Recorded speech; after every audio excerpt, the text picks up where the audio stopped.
তো আজকে তোমাদের একটা পলিটিক্যাল সায়েন্সেরই একটা আমি চ্যাপ্টার করাবো, ইন্ডিয়ান পলিটি। তো দেখো তোমাদের এসএসসি জিডি তো তোমরা দিচ্ছ, ঠিক আছে?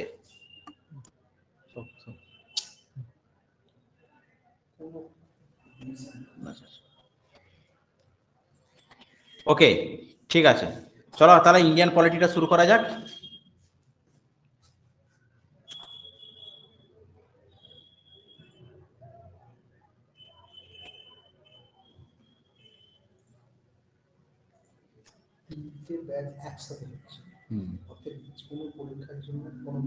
ঠিক আছে,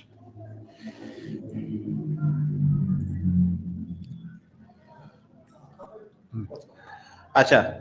তো আগে দিনে যেগুলো হয়েছে সেগুলো কারো কোনো কোয়ারি আছে? কারো কোনো কোয়ারি আছে?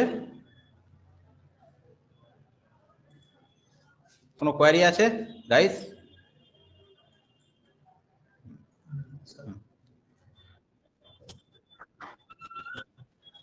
হুম, আচ্ছা, তুমি আজকে জয়েন করলে তো? আচ্ছা, তুমি কোন গ্রুপে আছো একটু বলতে পারবে? তুমি কোন গ্রুপে আছো? আচ্ছা আচ্ছা, একটুখানি গ্রুপটার নামটা বলতে পারবে? যে তোমার উপরে দেখো গ্রুপটার নাম লেখা আছে, গ্রুপটার নামটা বলো, গ্রুপটার নামটা বলো। বুঝতে পেরেছো? যে গ্রুপটা আছে সেই গ্রুপটার নাম বলো।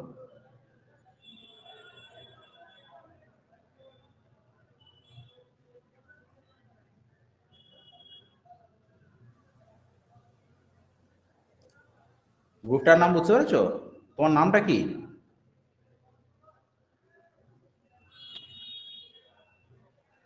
আচ্ছা, একটুখানি আমাকে মাইক্রোফোনে বলো, তোমার নাম কি? স্বর্ণালী, বলছি তুমি যে গ্রুপটা আছো সেই গ্রুপটার নামটা একটু বলতে পারবে? আচ্ছা আচ্ছা, S online presenting, online coaching না অনলাইন প্রেজেন্টিং আছে? অনলাইন কোচিং মনে আছে। আচ্ছা আচ্ছা, ঠিক আছে। তুমি একটা দেখবে ওখানে কিছু মেটেরিয়াল কিছু হয়তো শেয়ার করা আছে, ঠিক আছে? তো আমি তাছাড়া আমি সমস্ত গ্রুপে যে সমস্ত আগে যেগুলো পাঠানো হয়েছে সেগুলোকে তোমাদের গ্রুপে পাঠিয়ে দিচ্ছি। সেখান থেকে তুমি আগে নিজে পড়ো ওগুলোকে, ঠিক আছে? যেগুলো যেগুলো আগে হয়ে গেছে সেগুলোকে গ্রুপে আমি পাঠিয়ে দিচ্ছি। সেই জিনিসগুলোকে আগে নিজে পড়ো। নিজে পড়ার পরে তুমি আগে নিজে রিয়েলাইজ করার চেষ্টা করো। তারপরে যদি কোনো প্রবলেম হয় তুমি কিন্তু অবশ্যই আমাদের এরকম ক্লাসে জয়েন করবে। ক্লাসে জয়েন করে আমাকে বলবে, আমি সব বুঝিয়ে দেবো তোমাকে, ঠিক আছে? আর তাছাড়া আমি কিছুক্ষণ আমি মোটামুটি ক্লাসটা প্রিভিয়াস ক্লাস হওয়ার আগে আমি 10-15 মিনিট সময় দিই আগে যে ক্লাসগুলো যাদের কিছু কোয়ারি আছে সেগুলোকে সলভ করার জন্য। তো তুমি বলবে, আমি তোমাকে সলভ করে দেবো, ঠিক আছে? ওকে ওকে। তো দেখো আজকে একটা যে চ্যাপ্টারটা পড়াচ্ছি সেই চ্যাপ্টারটা খুব ভালো করে আগে বোঝার চেষ্টা করো। এখান থেকে অনেক জিনিসটা তোমাদের কভার করে দেওয়ার চেষ্টা করছি। আমি যখন একটা জিনিসকে পড়াই তো তখন কি হয়, তার সাথে যে সাবঅর্ডিনেট জিনিসগুলোকে পুরোপুরি করা করে কিরম ধরনের প্রশ্ন আসে না আসে, কিরম ধরনের কোশ্চেনের স্ট্যান্ডার্ড থাকে, সেইগুলোকে আমি সবটাই কিন্তু কভার করে দিই। তো যদি কারো কোনো বুঝতে অসুবিধা থাকে সঙ্গে সঙ্গে আমাকে কোয়ারি করবে। প্রথম কথা, দেখো সুপ্রিম কোর্ট। হুম, সুপ্রিম কোর্টটা কি ব্যাপারটা কেউ জানো? সুপ্রিম কোর্ট ব্যাপারটা কি? কেউ বলতে পারবে? একটু আইডিয়াটা বলো দেখিনি, সুপ্রিম কোর্ট ব্যাপারটা কি? সুপ্রিম কোর্টটা ভালো কি কি ব্যাপার? যার যেটা আইডিয়া থেকে একটু বলো, সবার কাছে একটু শুনতে চাইছি।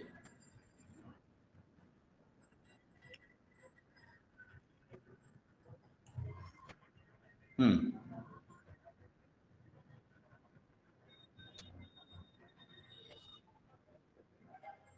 ঠিক ঠিক ঠিক ঠিক। আচ্ছা, রনি মন্ডল খুব ভালো। হ্যাঁ বলো। হ্যাঁ, ঠিক, একদম।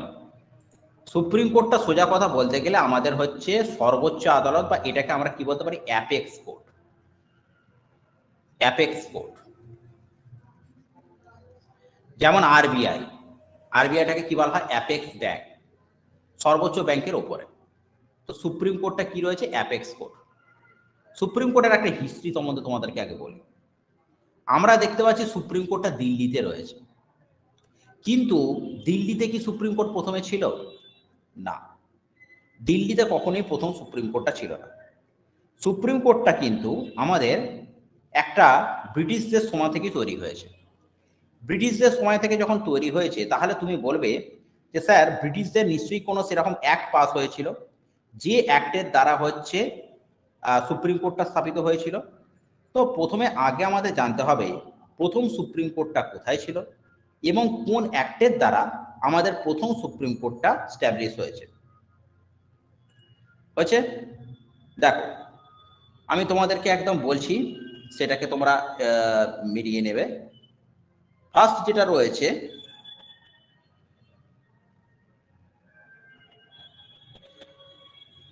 দেখো প্রথম সুপ্রিম কোর্টটা হচ্ছে কিন্তু স্ট্যাবলিশড হয়েছে ক্যালকাটাতে। কত সালে? 1774 সালে। 1774 সালে ক্যালকাটাতে সুপ্রিম কোর্টটা স্ট্যাবলিশড হয়েছে।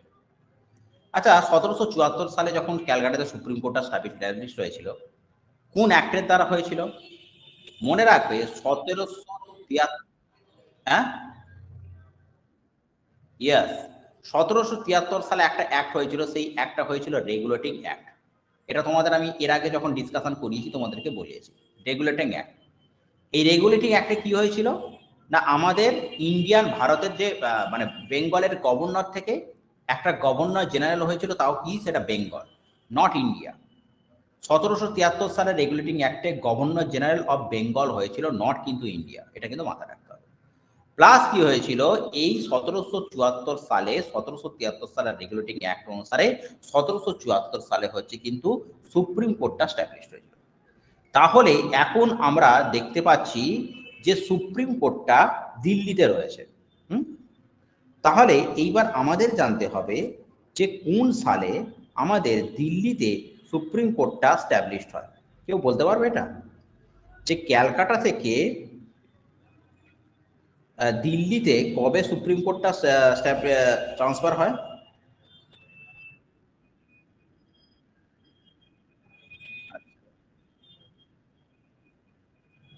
আচ্ছা, আর কেউ বলবে এটা?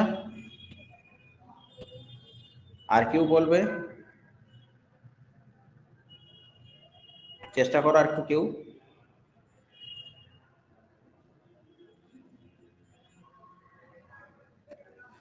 আচ্ছা, দেখো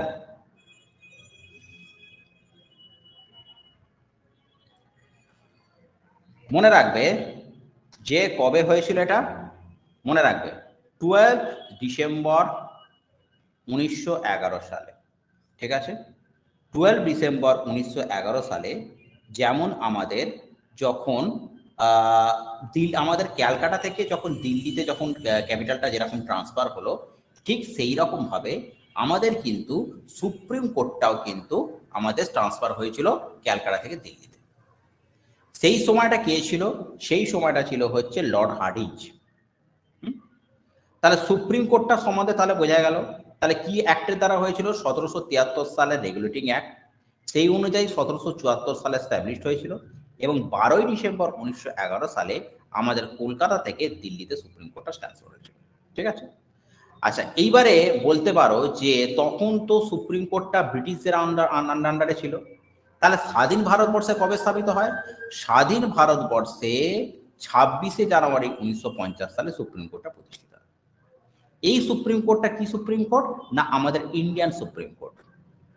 কারণ 1950 মানে বুঝতে পারছো তখন অলরেডি কিন্তু আমাদের দেশ ফ্রিডম মুনে নিয়েছে।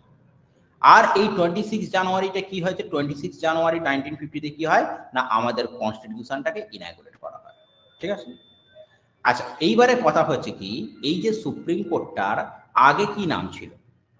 সুপ্রিম কোর্টটার আগে নাম ছিল ফেডারেল কোর্ট। কি নাম ছিল? Federal court.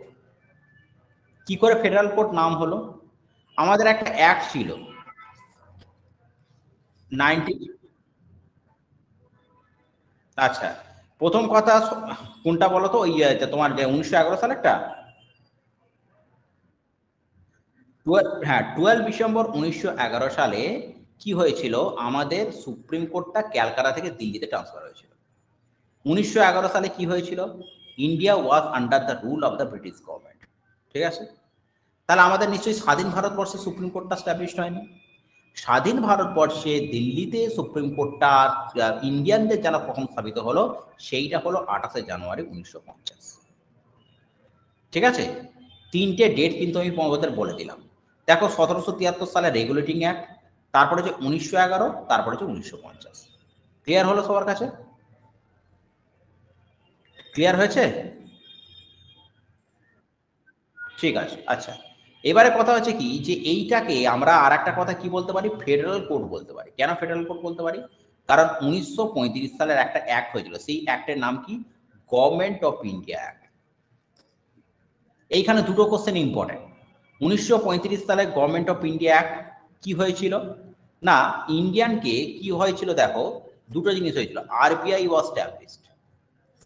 আরবিআই কবে স্ট্যাবলিশড হয়েছিল? 1935 সালে। আর 1935 সালে এই অ্যাক্টে সুপ্রিম কোর্টকে কি বলা হয়েছিল? Federal court of India. ঠিক আছে, তাহলে আমাদের ফেডারেল সিস্টেমটা, এবার প্রশ্ন আসতে পারে ইন্ডিয়ান যে ফেডারেল সিস্টেমটা, কনস্টিটিউশনের যে ফেডারেল সিস্টেমটা, ফেডারেল মানেটা কি? অনেকে ফেডারেল ব্যাপারটা ক্লিয়ার না। ফেডারেল কথাটা মানে হচ্ছে যে যুক্তরাষ্ট্রীয় ব্যবস্থা, অর্থাৎ এই জায়গায় সেন্ট্রালও ডিসিশন নেবে, স্টেটও ডিসিশন নেবে। এই ফেডারেল সিস্টেমটা আমাদের যে কোথা থেকে, কনস্টিটিউশনে কোথা থেকে নেওয়া হয়েছে, এটাও কিন্তু আমাদের 1935 সালের গভর্নমেন্ট অফ ইন্ডিয়া অ্যাক্ট থেকে নেওয়া হয়েছে। ঠিক আছে, আচ্ছা এবারে দেখো সুপ্রিম কোর্টের সমস্ত বিচারপতিদের মধ্যে সবচেয়ে প্রবীণতম যে সিনিয়র মোস্টকে কি বলা হয়? Chief justice. এখন কে চিফ জাস্টিস আছে বলো? Very good. এখন কে চিফ জাস্টিস আছে? DY চন্দ্রচূড়। আচ্ছা, এবারে তোমাদের একটা প্রশ্ন এর আগে আমি বলেছিলাম পড়াতে গিয়ে যে বাবু সুপ্রিম কোর্টের টোটাল জাজ কতগুলো রয়েছে? বলেছিলাম এর আগে, বলো কেউ বলতে পারবে? আর সুপ্রিম কোর্টের টোটাল জাজ কত? ইয়েস, টোটাল হচ্ছে 34 জন। কারণ কি রয়েছে, একটা চিফ জাস্টিস রয়েছে, একটা তোমার চিফ জাস্টিস রয়েছে, প্লাস হচ্ছে আর যেগুলো রয়েছে সেগুলো হচ্ছে কি রয়েছে তোমার এমনি জাজেস। ঠিক আছে, তার মানে এখন কথা হচ্ছে এটা ম্যাক্সিমাম পসিবল। দেখো টোটাল অ্যাকচুয়ালি 33টা স্ট্রেংথ, কিন্তু ওটা ম্যাক্সিমাম 34 করা হয়েছে, না স্ট্রেংথ হচ্ছে 33টা। এবারে ওটাকে ম্যাক্সিমাম যদি কাউকে বাড়ানো যায় তাহলে ওটাকে 34 অব্দি করানো হয়েছে। ঠিক আছে, তো সিনিয়র মোস্ট জাজকে কি বলা হয়? Chief justice. তার মধ্যে কিন্তু একটা কিন্তু চিফ জাস্টিস অবশ্যই থাকবে, একটা কিন্তু চিফ জাস্টিস থাকবে। এই চিফ জাস্টিসকে কে নিয়োগ করে? চিফ জাস্টিসকে নিয়োগ করে কিন্তু রাষ্ট্রপতি। চিফ জাস্টিসকে কে নিয়োগ করে? রাষ্ট্রপতি। আচ্ছা, সুপ্রিম কোর্টের বিচারপতিদের অপসারণের জন্য রাষ্ট্রপতির মতোই ইমপিচমেন্ট পদ্ধতি অনুসরণ করতে হয়। ইমপিচমেন্ট পদ্ধতিটা কি রয়েছে, যে তোমাকে ধরো তুমি একটা কোনো জায়গায় সুপ্রিম কোর্টের বিচারপতিদের এগেনস্টে অভিযোগ আনলে, এই নয় যে তুমি অভিযোগ আনলেই তোমার সেটা গ্র্যান্ট হবে, তোমাকে সেটাকে পাস করাতে হবে। কোথায় পাস করাতে হবে? পার্লামেন্টে। পার্লামেন্টে তোমার উপরে সেলে যাবে, সেটাকে প্রথমে আগে 2/3 সদস্য অ্যাপ্রুভ করবে, তারপরে সেটা নিচের সেলে যাবে। আগের ক্লাস আমি ইমপিচমেন্টের ব্যাপারটা বলে দিয়েছিলাম ক্লাসে, যে প্রথম কথা যেখানে আনতে হবে সেখানে প্রথম কথা আগে 1/3 সদস্য সেটাকে অ্যাপ্রুভ করবে, তারপরে 1/3 সদস্য অ্যাপ্রুভ করবার পর 2/3 সদস্য অ্যাপ্রুভ করলে তবেই কিন্তু সেটা নেক্সট হাউসে যাবে, তবেই কিন্তু সেটা ইমপিচমেন্ট হবে। ঠিক আছে, ওকে। তো সুপ্রিম কোর্টের দেখো কি কি জুরিডিকশন আছে। জুরিডিকশন মানে কি কি এখতিয়ার আছে।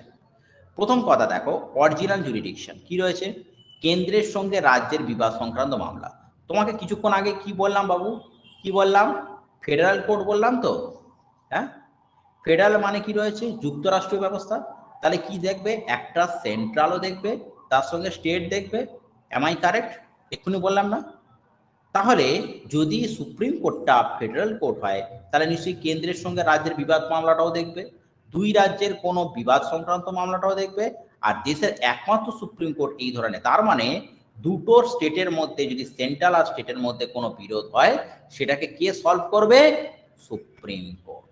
ঠিক আছে, আচ্ছা আর একটা কথা, রিট খুব ইম্পর্টেন্ট একটা জিনিস, রিট। ঠিক আছে, একটা রিটগুলো সম্বন্ধে আমি এর আগে বলেছিলাম একটা আগের ক্লাসে। প্রথম কথা ফান্ডামেন্টাল রাইট, এই ফান্ডামেন্টাল রাইটটা কত থেকে বলা হয়েছে বলো তো সেকশনটা, যারা আগের ক্লাস আমার করেছো বলো তো চটপট। তৃতীয় অংশ কত নম্বর থেকে কত নম্বর সেকশন বলতে পারবে? Very good. 12 থেকে 35 যেটা রয়েছে সেখানে আমি কি বলেছি, ফান্ডামেন্টাল রাইট বলেছি। এই ফান্ডামেন্টাল রাইটটা যেমন তার মধ্যে তোমার যারা আগের ক্লাসগুলো করেনি জাস্ট একটা উপর দিয়ে আমি বলে দিচ্ছি, ছেড়ে দিচ্ছি। যেমন সাম্যের অধিকার রয়েছে, শিক্ষা স্বাধীনতার অধিকার রয়েছে, ধর্মীয় স্বাধীনতার অধিকার রয়েছে, তারপরে তোমার শাসনতান্ত্রিক প্রতিবিধান রয়েছে, এরকম যেগুলো ফান্ডামেন্টাল রাইটগুলো রয়েছে, এই ফান্ডামেন্টাল রাইটটা কোনো কারণে তোমার যদি ভায়োলেটেড হয় তাহলে তোমাকে কি বলা হয়েছিল, 32-এ তুমি হাইকোর্টে যেতে পারবে আর 226-এ তুমি সুপ্রিম কোর্টে যেতে পারবে। আচ্ছা স্বর্ণালী বুঝতে পারছো তো? সরি, একটুখানি আমার ভুল হয়ে গেল। স্বর্ণালী বুঝতে পারছো? ঠিক আছে, ঠিক আছে। তাহলে 32-এ ঠিক আছে, আমি ওটা জিনিসটা এগোর থেকে আমার জিনিসটা একটু হয়তো ভুল হয়ে গেছে। যাই হোক, 32-এ সুপ্রিম কোর্ট আর 226-এ হচ্ছে হাইকোর্ট। কোনো কারণে যদি তোমার ফান্ডামেন্টাল রাইটটা বিগড়ে হয়, ভায়োলেটেড হয়, তাহলে তুমি এই সুপ্রিম কোর্ট একদম হাইকোর্টে দিতে পারো। এছাড়া 5 ধরনের যে রিট কি কি ছিল, একটা হেভিয়াস কর্পাস ছিল, ম্যান্ডামোস ছিল, প্রহিবিশন ছিল, কু ওয়ারান্ট ছিল, সার্টিফিকেট। কেউ বলতে পারবে কু ওয়ারান্ট সেন্টিনারিটা কি ছিল?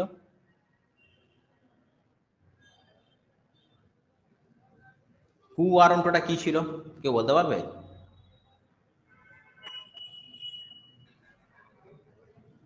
রিটটা কিন্তু বলেছিলাম একবার, মনে করো কু ওয়ারান্ট কি ছিল?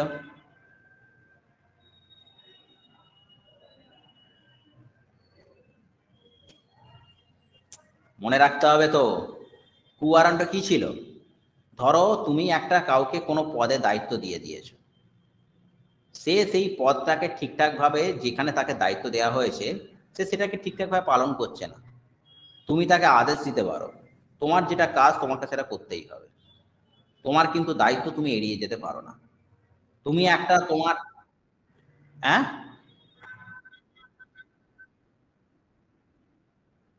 এইটা অ্যাকচুয়ালি বাংলায় এইরকম কিছু নেই, এইগুলো হচ্ছে এইরকমই মনে রাখতে হবে। দেখো না, এটা বাংলায় তো আছে, ঠিক আছে, এইরকমই মনে রাখতে হবে। যেমন কু ওয়ারান্টো, হেভিয়াস কর্পাস, এইগুলোকে এইরকমই মনে রাখতে হবে। কু ওয়ারান্টোটা তোমাকে এইরকম মনে রাখতে হবে, শুধু এই জিনিসগুলোকে ডেসক্রিপশনগুলোকে মনে রাখো।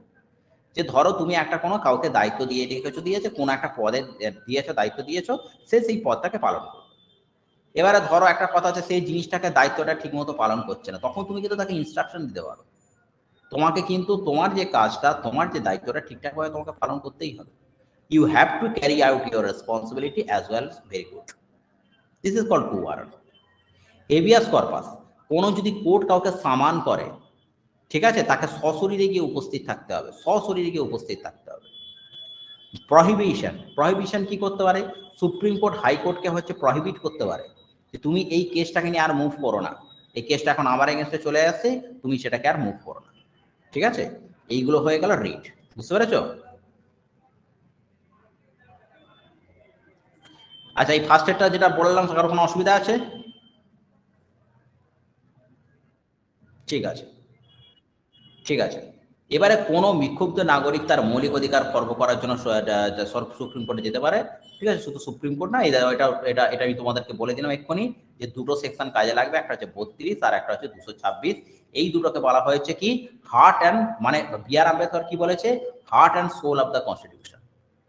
Heart and soul of the constitution, প্রশ্ন এটাও আসে, heart and soul of the constitution এর মধ্যে 4টে সেকশন দিয়ে দিল, কোন 4টে সেকশনের মধ্যে heart and soul of the constitution বলা হচ্ছে, সেটা 32 আর 226, ঠিক আছে।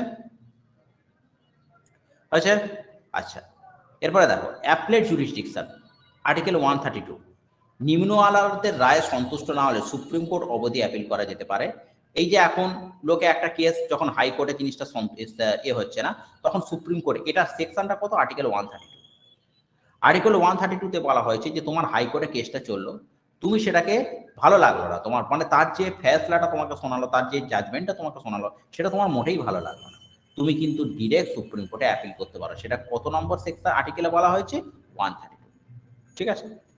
তাছাড়া, আচ্ছা, এইগুলো অতটা বেশি কিছু নয়। এইগুলো দেখো খুব ইম্পর্টেন্ট, সুপ্রিম কোর্টের বিচারপতি হতে গেলে কি করতে হবে। প্রথম কথা, তাকে ইন্ডিয়ান সিটিজেন হতে হবে, মাস্ট বি ইন্ডিয়ান সিটিজেন সবার ক্ষেত্রে। সে তুমি সুপ্রিম কোর্টের বিচারপতি হও, রাষ্ট্রপতি হও বা উপরাষ্ট্রপতি হও, ইন্ডিয়ান সিটিজেন কিন্তু হতেই হবে। ওকে, আচ্ছা, তারপরে কি করতে হবে? হাইকোর্টের বিচারপতি হিসাবে অন্তত 5 বছর কাজ করতে হবে, অথবা দেশে কোনো হাইকোর্টে অ্যাডভোকেট হিসাবে অন্তত 10 বছর কাজ করতে হবে। ঠিক আছে?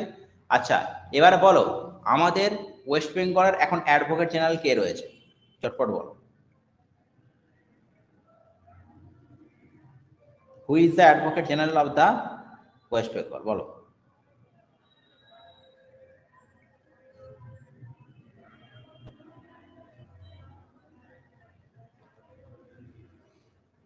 জেনে রেখে দাও, কিশোর দত্তা। কি বললাম? Kishore Datta. He is the advocate general of the হচ্ছে আমাদের ইন্ডিয়ান হাইকোর্ট। ঠিক আছে? আমাদের রাজ্যের অ্যাডভোকেট জেনারেল কে রয়েছে? কিশোর দত্তা। ঠিক আছে? আচ্ছা, এবারে বলো তো, আমাদের হাইকোর্টের হচ্ছে চিফ জাস্টিস কে? হাইকোর্টের চিফ জাস্টিস কে?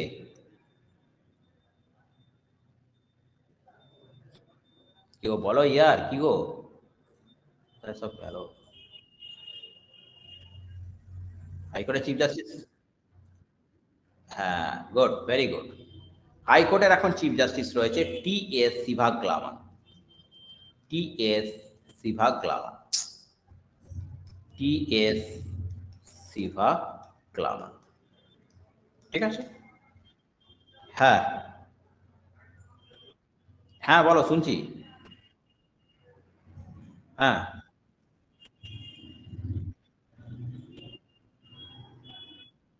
হ্যাঁ।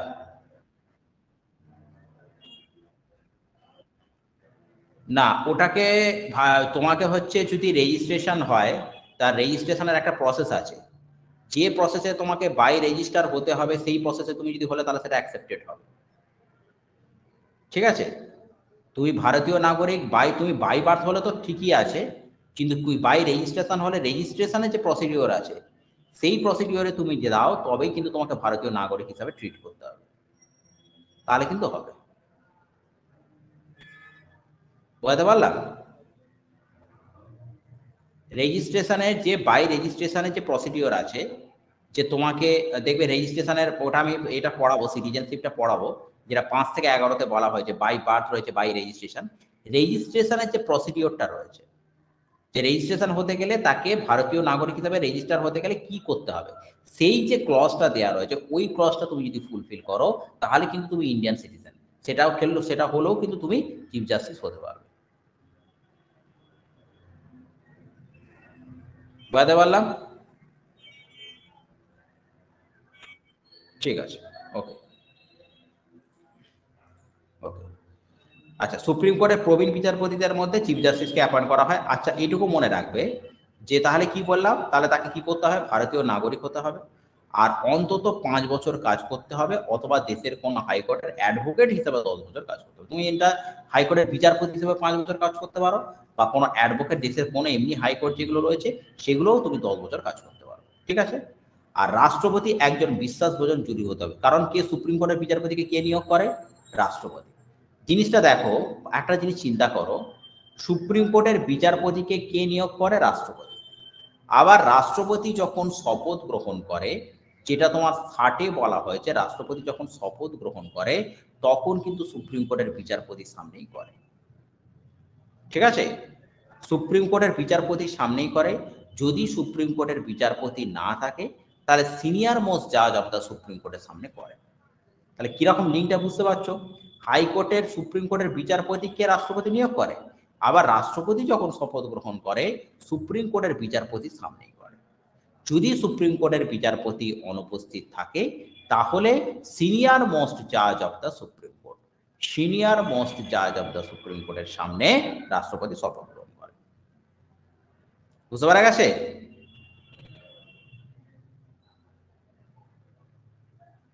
এইটা অনেক সময় কোশ্চেনটা আসে, যে কোশ্চেনটা কি দেয়? কোশ্চেনটা এটা দেয় যে রাষ্ট্রপতি কার কাছে শপথ গ্রহণ করে? তো রাষ্ট্রপতি কার কাছে শপথ গ্রহণ করে? চিফ জাস্টিসের কাছে। যদি চিফ জাস্টিস অ্যাবসেন্ট থাকে, তাহলে সিনিয়র মোস্ট জাজ অফ দ্য সুপ্রিম কোর্ট। ঠিক আছে? ওকে, নেক্সট। এরপরে দেখো যেটা আছে CAG, controller and auditor general. ইনি কি রয়েছেন? অডিট অ্যান্ড অ্যাকাউন্টস ডিপার্টমেন্টের প্রধান রয়েছে। তাহলে সিএজির প্রধান কাজটা কি রয়েছে? সিএজি হচ্ছে আমাদের মানে পুরো সেন্ট্রাল গভর্নমেন্টের কি ব্যাপারটা দেখে? অ্যাকাউন্টস ব্যাপারটা দেখে, পুরো অ্যাকাউন্টসটাকে দেখে। ঠিক আছে, সিএজি যারা রয়েছে তারা পুরোপুরি অ্যাকাউন্টসটাকে দেখে। ঠিক আছে, আচ্ছা। তো সিএজি এবং অ্যাটর্নি জেনারেল দুই ব্যক্তি, সিএজি আর অ্যাটর্নি জেনারেল এই দুজনকেও কিন্তু নিয়োগ করে।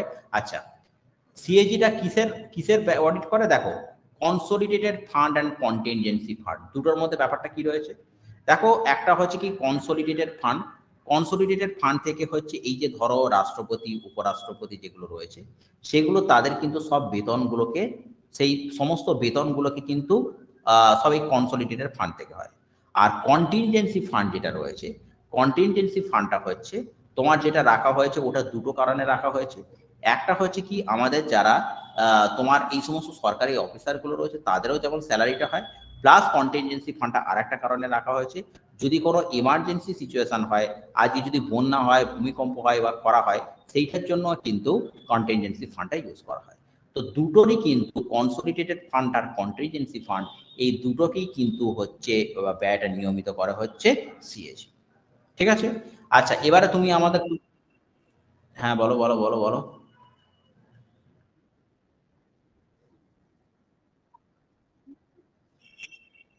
হুম হুম হুম।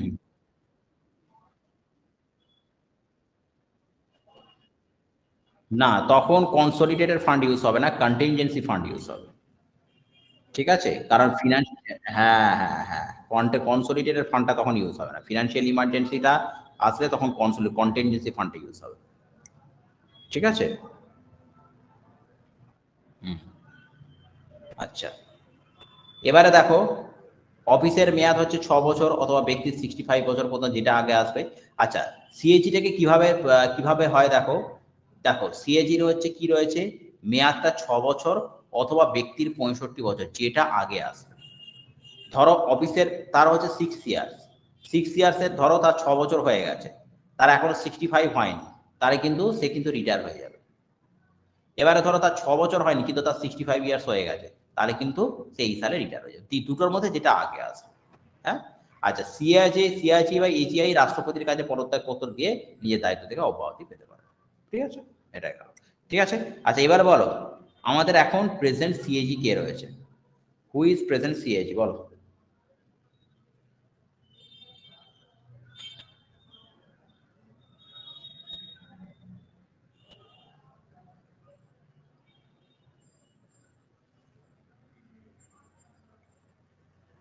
বলো, জেনে রেখে দাও। এখন প্রেজেন্ট সিএজি কে রয়েছে? গিরিশ চন্দ্র মুর্মু। গিরিশ চন্দ্র মুর্মু। ঠিক আছে, এখন প্রেজেন্ট সিএজি কে রয়েছে? গিরিশ চন্দ্র মুর্মু। ওকে, চলো নেক্সট। আচ্ছা, প্রথম কথা হচ্ছে রাজ্যপাল। রাজ্যপালকেও কি ব্যাপারটা দেখো, রাজ্যপালটা হচ্ছে কি দেখো কিরকম ব্যাপারটা। আমাদের যখন সেন্ট্রালের ক্ষেত্রে তুমি চিন্তা করো, রাষ্ট্রপতি হচ্ছে, রাষ্ট্রপতি হচ্ছে কি আমাদের যে পাওয়ারটা নেয় সেটাই কিন্তু স্টেট গভর্নরের রয়েছে। রাষ্ট্রপতি রাজ্যপালও চাইলে কাউকে কিন্তু ক্ষমা করে দিতে পারে। তোরা হাইকোর্টে কোনো কেস হলো, কোনো একটা দাগি অপরাধী হলো, তাকে কোনো ফাঁসি সাজা এসছে, তাহলে কিন্তু সেটা সিগনেচার একমাত্র রাজ্যপাল করলে তবেই কিন্তু সেটা কিন্তু গ্র্যান্টেড হবে। বুঝতে পেরেছো? রাজ্যপালও চাইলে কিন্তু আমাদের কিন্তু ক্ষমা করে দিতে পারে কাউকে। ঠিক আছে, আচ্ছা। পশ্চিমবঙ্গের প্রথম রাজ্যপালটা কি রয়েছে, খুব ইম্পর্টেন্ট একটা। রাজ্যপালের যেটা রয়েছে কিছু কিছু ক্ষমতা রয়েছে, এক্সিকিউটিভ পাওয়ারটা যেটা রয়েছে, এক্সিকিউটিভ পাওয়ারের মধ্যে হ্যাঁ দেখো, এবারে কিন্তু মৃত্যুদণ্ডটা চট করে আমাদের হাইকোর্ট দেয় না। ঠিক আছে, মৃত্যুদণ্ডটা জেনারেলি কি হয়েছে সুপ্রিম কোর্টে হয়, তবে যদি দেয় সেটা কিন্তু রাজ্যপাল কিন্তু সেটাকে ক্ষমা করে দিতে পারে। কারণ এটা দেখো এই যে পাওয়ারটা রয়েছে, দেখো এক্সিকিউটিভ পাওয়ারটা রয়েছে। ঠিক আছে, একটা এক্সিকিউটিভ পাওয়ার হচ্ছে, আমি সবকটা পাওয়ার সম্বন্ধে একটা আসবো। ঠিক আছে, তো এই পাওয়ারটা যদি কোনো মানে এখানে হাইকোর্টে কারো ধরো ফাঁসির সাজা বা যা হয় সেটা কিন্তু তাকে পরে ক্ষমা করে দিতে পারে, কোনো অসুবিধা নেই। বুঝতে পেরেছো? হুম। কারণ জেনারেলি কি হয়, হাইকোর্টে হচ্ছে মৃত্যুদণ্ডটা চট করে হয় না। মৃত্যুদণ্ডটা দিতে গেলে সেটা জেনারেলি ওটা সুপ্রিম কোর্টে হয়। সুপ্রিম কোর্টে দিলে তারপর রাষ্ট্রপতির কাছে যায়, রাষ্ট্রপতি ওটাকে করতে পারে। তবে একটা কথা হচ্ছে কি, রাজ্যপাল মৃত্যুদণ্ডটা ক্ষমা তখনই করতে পারে যদি সেটা রাষ্ট্রপতির সাথে আলোচনা করে রাষ্ট্রপতি ঠিক করে দেয়। বুঝতে পেরেছো? মানে রাজ্যপাল তখনই মৃত্যুদণ্ডটা ক্ষমা করতে পারে তখন ওটাকে রাষ্ট্রপতির সাথে তোমাকে আলোচনা করতে হবে। রাষ্ট্রপতির সাথে আলোচনা করে তারপরে কিন্তু তুমি এই ডিসিশনটা নিতে পারো, আদারওয়াইজ নিতে পারো না। বুঝতে পেরেছো? এমনি বাকি যেগুলো রয়েছে সেগুলোর ক্ষেত্রে রাজ্যপালের কোনো ইয়ে আছে, ডিপেন্ডেন্সি আছে, কিন্তু যেটা এক্সিকিউশন রয়েছে সেইটাকে করতে গেলে তোমাকে রাষ্ট্রপতির সাথে, কারণ অ্যাকচুয়ালি রাষ্ট্রপতি তো হিসাব মতো বলতে গেলে সুপ্রিম কমান্ডার। হ্যাঁ, তিনি চাইলে কাউকে রাখতে পারেন, আবার কাউকে মারতেও পারেন। তো রাজ্যপাল করতে পারে, কিন্তু তার সাথে কিন্তু রাষ্ট্রপতির সাথে একটা আলোচনা করতে হবে। ঠিক আছে? বোঝাতে পারলে ক্ষমতা বুঝতে পারা গেল? ওকে। আচ্ছা, রাষ্ট্রপতি রাজ্যপালের মতো ডিপ্লোম্যাটিক পাওয়ার। আচ্ছা, একটা দেখো কিন্তু রাষ্ট্রপতি রাজ্যপালের কি কি পাওয়ার নেই দেখো। প্রথম কথা, যে এই পাওয়ারটা কিন্তু নেই, মিলিটারি পাওয়ার বা ইমার্জেন্সি পাওয়ারটা নেই। দেখেছো? খুব ইম্পর্টেন্ট একটা কোশ্চেন, খুব ইম্পর্টেন্ট একটা কোশ্চেন। রাজ্যপালের কোন কোন পাওয়ার গুলো নেই? মিলিটারি পাওয়ার। মিলিটারি পাওয়ার মানে বুঝতে পারছো?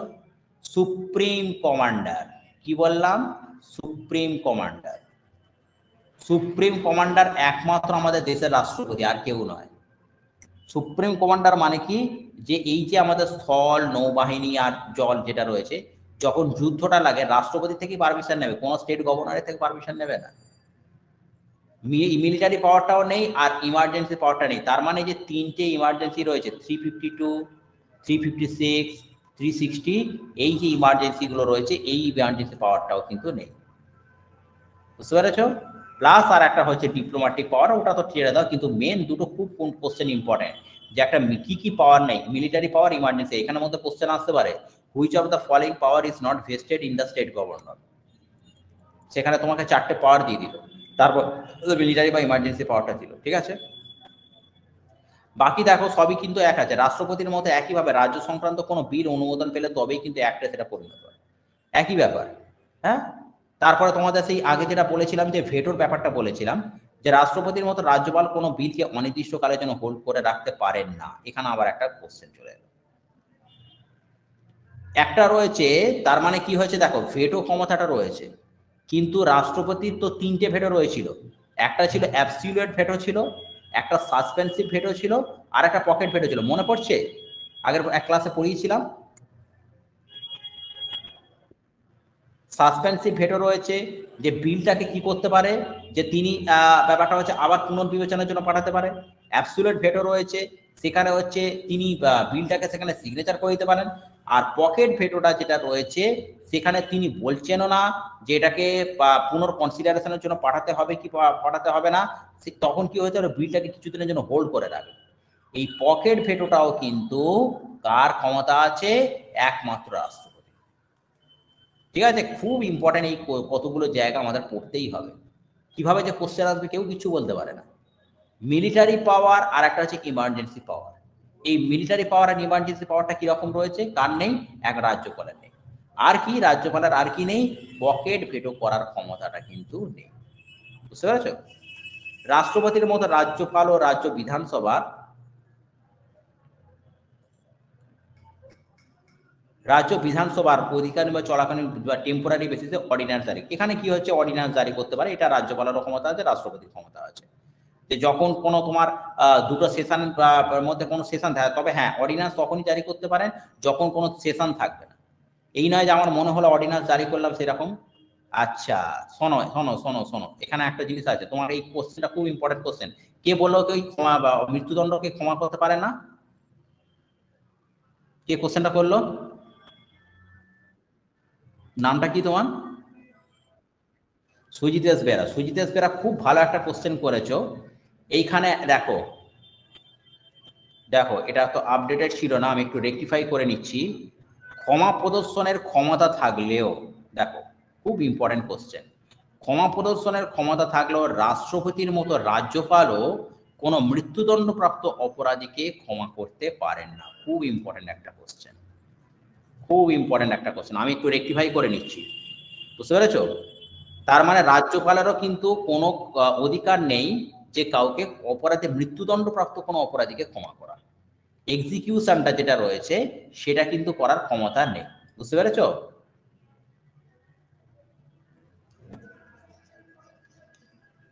বুঝতে পেরেছো? ঠিক আছে, এই ব্যাপারটা।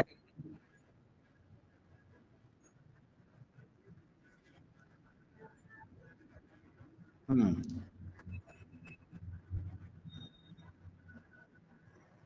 আচ্ছা, ওটাকে কোন সেকশনে কিছু বলা ছিল?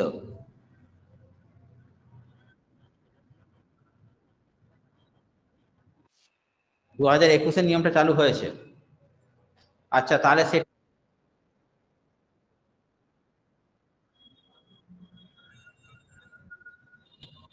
আচ্ছা আচ্ছা, এটাকে একটা কাজ করো তো, এটাকে একটুখানি সার্চ করো তো।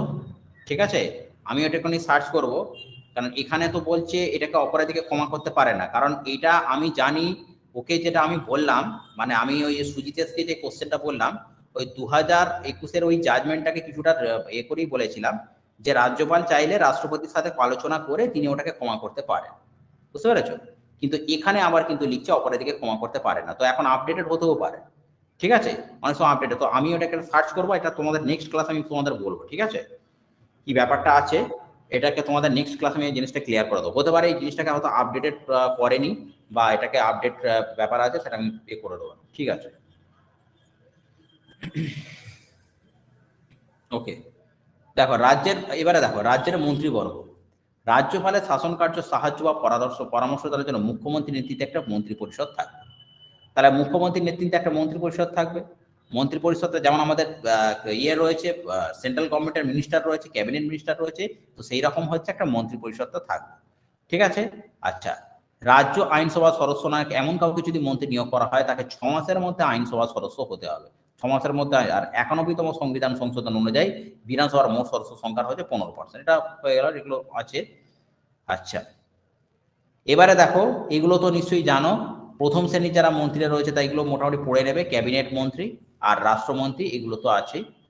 আচ্ছা, আর একটা জিনিস এখানে খুব ইম্পর্টেন্ট একটা কোশ্চেন, খুব ইম্পর্টেন্ট একটা কোশ্চেন, অ্যাডভোকেট জেনারেল হলো কোন রাজ্যের হাইয়েস্ট ল অফিসার। দেখো দুটো রয়েছে, একটা হচ্ছে কি অ্যাটর্নি জেনারেল, দেখো একটা হচ্ছে অ্যাটর্নি জেনারেল, আর একটা হচ্ছে অ্যাডভোকেট জেনারেল। খুব ইম্পর্টেন্ট দুটো কোশ্চেন। অ্যাটর্নি জেনারেল হচ্ছে কান্ট্রির হায়েস্ট ল অফিসার। দেশের যদি হায়েস্ট ল অফিসার বলতে পারো, মানে এর উপরে আর কোনো কথাই হবে না। যদি কোনো কেস লড়তে হয়, অ্যাটর্নি জেনারেল উপরে আর কোনো কথাই হবে না। ঠিক সেই রকম ভাবে আমাদের রাজ্যে এই অ্যাডভোকেট জেনারেল, তোমাদের এক্ষুনি যে বললাম যে অ্যাডভোকেট জেনারেলটা যেটা রয়েছে, সেই মানে কিশোর দত্তা যেটা বললাম, ওই অ্যাডভোকেট জেনারেল উপরেও কিন্তু কোনো কথা হবে না। তাহলে কান্ট্রির হায়েস্ট ল অফিসার হচ্ছে অ্যাটর্নি জেনারেল। আচ্ছা, আর একটা প্রশ্ন আছে, এদের মধ্যে কোনটি পার্লামেন্টের কোনো সদস্য নয় অথচ পার্লামেন্টের কোনো বৈঠক অ্যাটেন্ড করতে পারে? সেটা কিন্তু অ্যাটর্নি জেনারেল। আর একটা কোশ্চেন আছে, যে এদের মধ্যে নিম্নলিখিতর মধ্যে 4টে অপশন হয়তো দিয়ে দিল, একটা দুটো চারটে, তো তার মধ্যে বললো যে কোনটি পার্লামেন্টের সদস্য নয় অথচ পার্লামেন্টের যে কোনো বৈঠক, অ্যাটর্নি জেনারেল। অ্যাটর্নি জেনারেল কিন্তু পার্লামেন্টের কোনো সদস্য নয়। তারা পার্লামেন্টে কি করে সদস্য হবে? তুমি বলো, লোকসভা থাকবে, রাজ্যসভা, সেখানে তো অ্যাটর্নি জেনারেল কোনো সদস্য নয়, কিন্তু সদস্য না হলেও কিন্তু পার্লামেন্টের যে কোনো বৈঠক অ্যাটেন্ড করতে পারে। ঠিক আছে, ঠিক সেই রকম ভাবে এইটাকে একটা দেখা যাক কি ব্যাপারটা রয়েছে। দেখো, দেশের ক্ষেত্রে অ্যাটর্নি জেনারেল যে ভূমিকা পালন করে, রাজ্যের ক্ষেত্রে অ্যাডভোকেট জেনারেলও সেই ভূমিকা পালন করে। তার মানে বুঝতে পারছো, তার মানে আমাদের অ্যাটর্নি জেনারেল হচ্ছে আমাদের পার্লামেন্টের কোনো মেম্বার নয়, অথচ পার্লামেন্টে যে কোনো বৈঠক অ্যাটেন্ড করতে পারে। আর অ্যাডভোকেট জেনারেল হচ্ছে রাজ্যের কোনো স্টেট অ্যাসেম্বলির কোনো মেম্বার নয়, অথচ স্টেট অ্যাসেম্বলির যে কোনো বৈঠক অ্যাটেন্ড করতে পারে। বুঝতে পেরেছো? তার মানে অ্যাটর্নি জেনারেল আর অ্যাডভোকেট জেনারেল দুটো কিন্তু একই ক্ষমতা দেওয়া আছে। অথচ রাষ্ট্রপতি আর রাজ্যপালের মধ্যে তোমাদের এক্ষুনি বললাম পকেট ভেটোটা নেই, আর হচ্ছে তোমার মিলিটারি পাওয়ারটা নেই, আর ইমার্জেন্সি পাওয়ারটা নেই। ঠিক আছে? আচ্ছা, একই ব্যাপার দেখো। হুম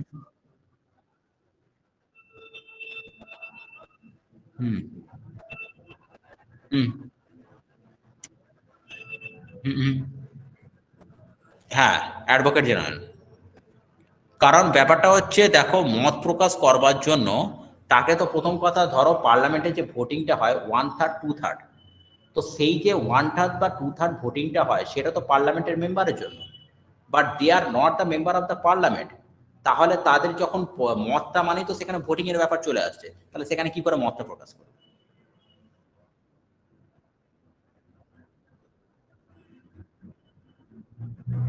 হ্যাঁ,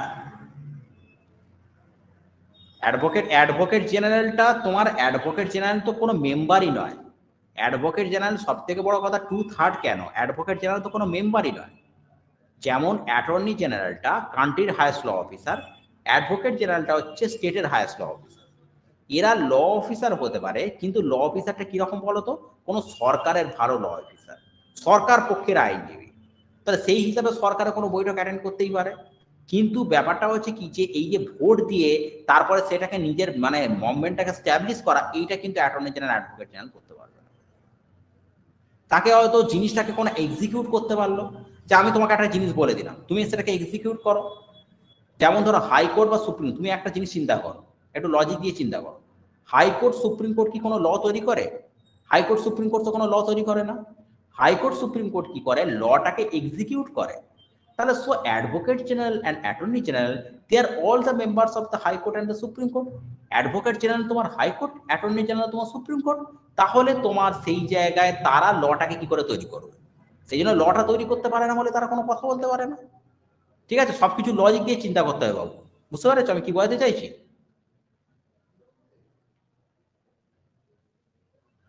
ক্লিয়ার? বুঝতে পারছো কি?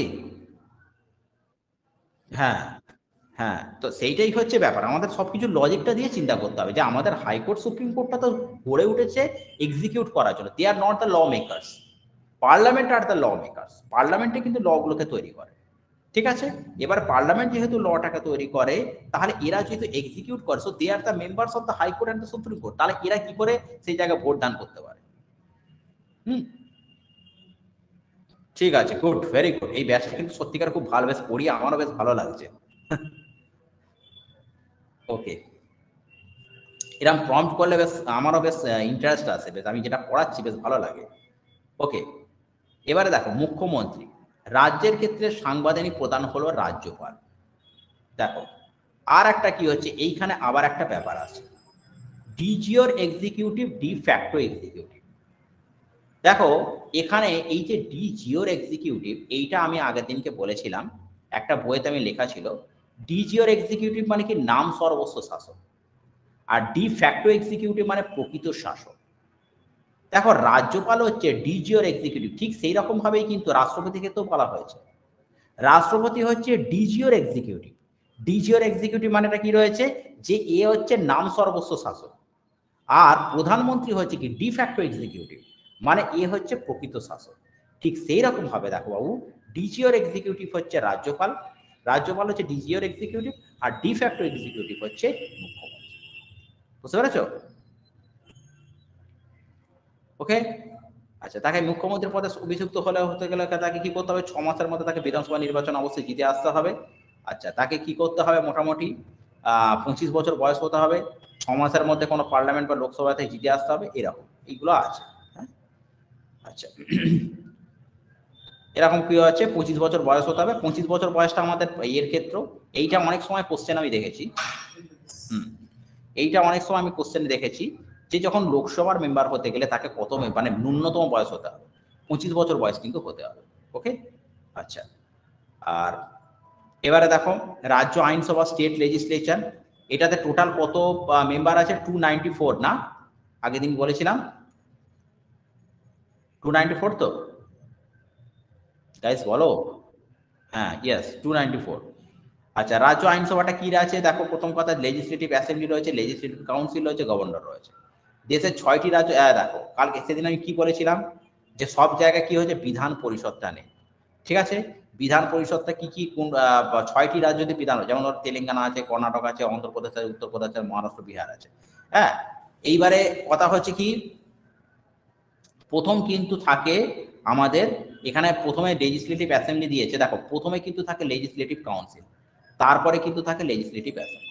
মানে লেজিসলেটিভ কাউন্সিলটা কি হচ্ছে, আপার সেল, আর লেজিসলেটিভ অ্যাসেম্বলিটা কি হচ্ছে, লোয়ার সেল। কিন্তু এবারে ব্যাপার আছে কি, সব জায়গায় এই লেজিসলেটিভ কাউন্সিলটা নেই। কোন কোন জায়গায় লেজিসলেটিভ কাউন্সিলটা আছে, যেমন হচ্ছে তেলেঙ্গানাতে আছে, তারপরে তোমার কর্ণাটকে আছে। তেলেঙ্গানাতে আছে মানে অন্ধ্রপ্রদেশেও আছে। তেলেঙ্গানা আছে, অন্ধ্রপ্রদেশে আছে, কর্ণাটকে আছে, উত্তরপ্রদেশে আছে, মহারাষ্ট্রে আছে, বিহার আছে। এই 6টা রাজ্যতে হচ্ছে তোমার বিধান পরিষদ আছে। ঠিক আছে, এর মধ্যে এরকমও কোশ্চেন আসতে পারে, কোশ্চেনটা যদি আরেকটু বেশি ডিপে কোশ্চেন করে, যে which of the following state has not the legislative council. হ্যাঁ, 4টে রাজ্য দিয়ে দিল, তোমাদের এটা জেনে রাখতে হবে। তো 6টা রাজ্য, একটা হচ্ছে তেলেঙ্গানা রয়েছে, অন্ধ্রপ্রদেশ রয়েছে, মহারাষ্ট্র রয়েছে, উড়িষ্যা, উত্তরপ্রদেশ রয়েছে, বিহার রয়েছে, কর্ণাটক রয়েছে। 6টা। ঠিক আছে, রাখো। জম্মু অ্যান্ড কাশ্মীরের রাজ্যের বিধান পরিষদ 2019 সালে অ্যাবলিশড হয়ে গেছে। এটা এখানেও কিন্তু বিধান পরিষদটা ছিল, সেই জন্য এখন আর জম্মু অ্যান্ড কাশ্মীরটা লেখে। 2019 সালে ওখানে তো তোমার 370 আর্টিকেল ছিল, জম্মু অ্যান্ড কাশ্মীরে কি ছিল, 370 আর্টিকেল ছিল না? তারপরে এখন কি হয়ে গেল, 2019 থেকে এই 31 অক্টোবর 2019, মাথা রাখতে হবে 31 অক্টোবর 2019, ওটা কি হয়ে গেল, তখন ইউনিয়ন টেরিটরিতে কনভার্ট হয়ে গেল। বিধান পরিষদটা কি হচ্ছে বাবু, রাজ্যসভার মতোই স্থায়ী কক্ষ। এখানেও কি হয়, একই ব্যাপার। রাজ্যসভায় কি বলেছিলাম, প্রত্যেক 2 বছর অন্তর 1/3 করে সদস্য রিটায়ার হয়। একই ব্যাপার, বিধান পরিষদটাও রাজ্যসভার মতো স্থায়ী কক্ষ, এখানেও প্রত্যেক 2 বছর অন্তর 1/3 করে। এর মেয়াদটা কত হচ্ছে, 6 বছর। ঠিক আছে,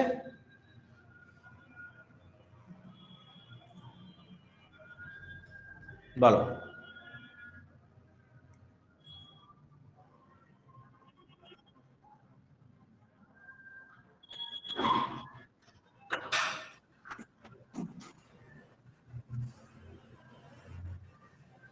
তোমার একটুখানি আওয়াজটা একটুখানি কেটে কেটে যাচ্ছে, একটু ভালো করে বলো তো।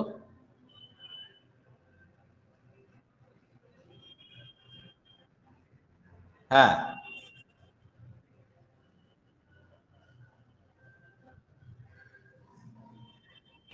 না, বিধান পরিষদটা অ্যাকচুয়ালি তো অন্ধ্রপ্রদেশে ছিল, অন্ধ্রপ্রদেশটা বিফার্কেটেড হয়ে গিয়ে তেলেঙ্গানাতে হয়েছে। তো সেই জন্য তেলেঙ্গানাতে হচ্ছে একটা, ওই ওই অন্ধ্রপ্রদেশের বিধান পরিষদটা এবার 2 ভাগে ভাগ হয়ে গেছে। ঠিক আছে, ঠিক আছে, অন্ধ্রপ্রদেশের যে যে বিধান পরিষদটা রয়েছে সেইটাই কিন্তু বিফার্কেটেড হয়ে গিয়ে তেলেঙ্গানাতে চলে, মানে কিছুটা কিছুটা অন্ধ্রপ্রদেশের পার্টে চলে আসছে, কিছুটা তেলেঙ্গানার পার্টে চলে আসছে।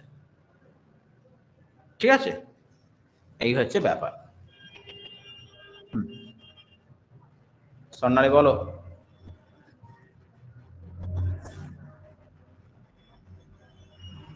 জিকের জন্য তুমি মোটামুটি আমাদের এই যে নোটসগুলোকে পড়ো। ঠিক আছে, এই নোটসগুলোকে পড়লেই তোমার মোটামুটি কভার হয়ে যাবে। ঠিক আছে, আর তোমাকে কিছু করতে হবে না। এইগুলো নোটসগুলোকে ভালো করে পড়ো, খাতায় লেখো। তাতেই তুমি একটা খাতাতেই একটা ভালো করে নোটস বানানো বেকার।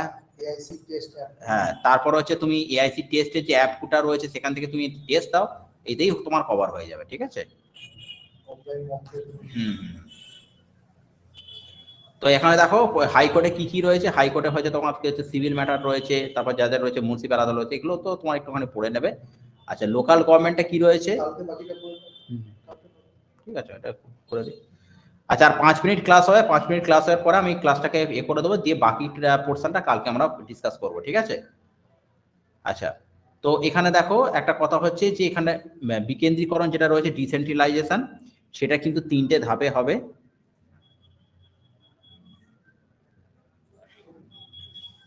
দেখো, বিকেন্দ্রীকরণটা কি রয়েছে, ডিসেন্ট্রালাইজেশন, এটা কিন্তু খুব ইম্পর্টেন্ট বাবু। যে বলবন্ত রায় মেহতা কমিটি হচ্ছে কিসের জন্য কাজ করে, এটা কিন্তু পঞ্চায়েতি রাজ। কি কি আছে দেখো, জেলা পরিষদ, পঞ্চায়েত। এই যে তোমাদের পঞ্চায়েতে 3টে স্তর আছে, ত্রিস্তর পঞ্চায়েত বলে। ত্রিস্তর পঞ্চায়েতে কি রয়েছে, প্রথম কথা হচ্ছে গ্রাম সভা রয়েছে, তারপর পঞ্চায়েত সমিতি রয়েছে, তারপর জেলা পরিষদ রয়েছে। এটা কোথা থেকে এই কনসেপ্টটা এসছে? 1957 সালে বলবন্ত রায় মেহতা কমিটি থেকে। বুঝতে পেরেছো? ঠিক আছে, ঠিক আছে। আর পঞ্চায়েতি রাজটা কোথায় কোথায় প্রথম প্রথম প্রবর্তিত হয়? 1959 সালে রাজস্থানে। হ্যাঁ, রাজস্থানে হয়।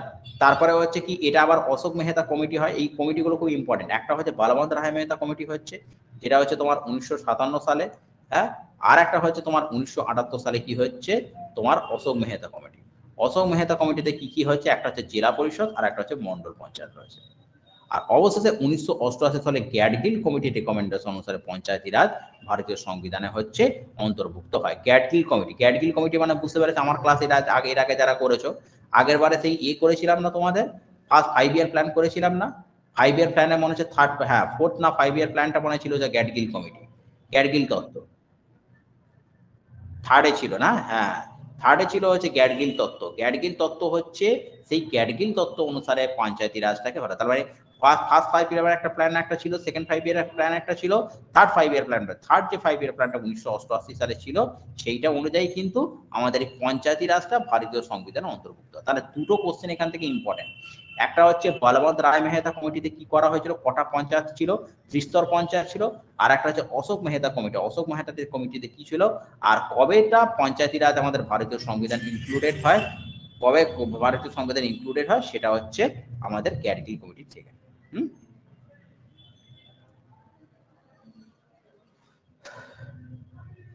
আচ্ছা, ঠিক আছে। তো এবারে মিউনিসিপ্যালিটি আমরা কালকে পড়াবো, ঠিক আছে? মিউনিসিপ্যালিটি থেকে আমরা কালকে শুরু করব, আর কিছুটা পাঠ আমাদের বাকি রয়েছে। বুঝতে পেরেছো? এটা হয়ে গেলেই আমাদের কভার হয়ে যাবে। ঠিক আছে, ক্লাস কিরকম লাগলো সবার? হুম হুম হুম। ক্লাসটাকে পুরোপুরি হ্যাঁ বলো।